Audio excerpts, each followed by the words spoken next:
Hello everyone, welcome to Full Moon Movies. Disaster movies have always thrived on scale, but what keeps them alive is their ability to connect spectacle with human courage. Wolfgang Peterson Poseidon from 2006 is a reminder of that balance. It takes a New Year Eve celebration on a luxury cruise liner, which is dazzling, indulgent, and seemingly untouchable, and within minutes turns it into a nightmare. A rogue wave flipped the ship upside down, and suddenly, what felt safe becomes a fight for survival. Peterson, who gives us Dust Boot and Perfect Storm, understands the ocean as more than backdrop. He films it as a character from the start to the end, unpredictable, destructive, and indifferent. And yet, within this spectacle, the story is anchored by the people fighting their way through the wreckage. Kurt Russell as Robert Ramsey begins the night as a father and a former firefighter, but in the chaos he transforms into a reluctant leader. His daughter, played by Amy Rossum, forces him to confront not only danger but also his fears of letting go. Josh Lucas plays Dylan Jones, a gambler whose recklessness becomes both a flaw and a form of courage. And Richard Dreyfuss, wary and melancholic as Richard Nelson, delivers one of the most human performances, an aging man searching for purpose in the middle of a catastrophe. Each character brings their own baggage to the table, and Peterson uses those cracks to make the survival story resonate. As we go in detail about the key scenes that capture the audience attention, Peterson knows how to stage shocks that also progress character. The opening digital flyover gliding along the liner's decks and glass hull is a seduction. It's an invitation to believe in modern invincibility.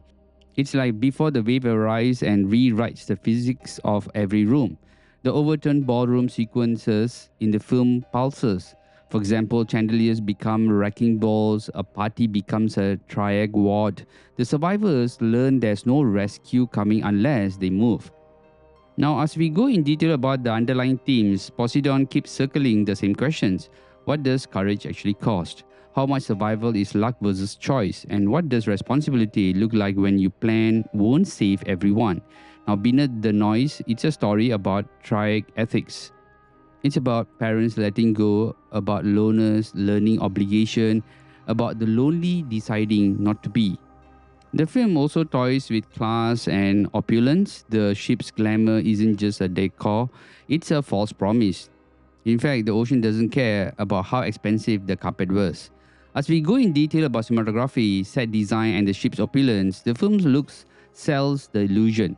John Seale's camera makes corridor geometry feel treacherous. For example, the angles tilt, horizon slips, and reflective surfaces turn into traps.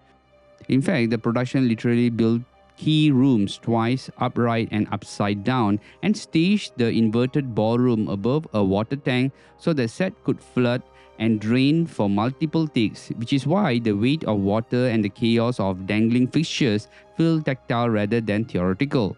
The grand spaces borrowed the real ocean liner luxury, notably the Queen Mary II's dining room aesthetic. So the opulence reads as authentic before it's shattered. And where the camera leaves, the sets for exteriors, the digital work by ILM and partners carries the scale without losing plausibility, especially that long show-off opening glide along the ship's hull and decks. As we go in detail about the common critics, the same choices that make Poseidon lean and relentless also spark criticism on its release. Reviewers praised the effects and set pieces but knocked the script for thin characterization and a lack of originality, especially the dazzling special effects, which is in service of a story that felt too familiar with the gist. At the box office, the film grossed about 181.7 million worldwide against a 160 million budget, a solid number out of paper, but after marketing, it was considered a financial disappointment for the studio. Now, as we go in detail about the 4K release and why collectors should care about this Arrow Videos limited edition 4K Ultra UHD, is the best way to feel the craft at home. The disc delivers a 2160p Dolby Vision presentation that brings back the ship's tactical wealth, polished wood, lacquered handrails, bread-like condensation on brass, while deepening shadows in the inverted sets so the beams and the bulkheads carve real depth into the frame. Now, the audio lens via DTS HD Master Audio 5.1 isn't at most blowout, but the balances prioritizes that matters for living room setups. For example, dialogue stays crisp and intelligible while the churn of water and metal pressure fills the space without swallowing the voices. And crucially for your shelf, the edition includes a reversible sleeve and an illustrated collector's booklet with the new writing by Priscilla Page, the kind of tactile read and revisit extras that make the boutique release feel complete.